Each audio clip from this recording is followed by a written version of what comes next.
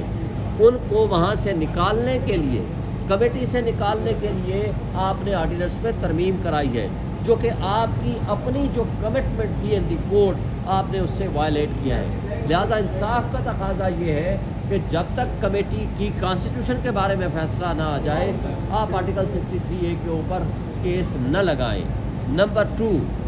آپ کو اس بینچ میں نہیں بیٹھنا چاہیے جہاں کنفلکٹ آف انٹرسٹ ہو، چونکہ اس کے ذریعے جو آئینی ترامیم کا سو کارڈ کچا اور پکا مسودہ چل رہا ہے اس کے ڈائریکٹ آپ بینیفیشری ہیں۔ لہٰذا آپ آرٹیکل 63A کی ایسی تشریح کر کے آپ آئینی ترامیم کے لیے راہ ہموار کرنا چاہتے ہیں تاکہ کل کلا لوٹا کریسی آئے، لوٹے پیدا کیے جائیں، یا ان کے اوپر دہشت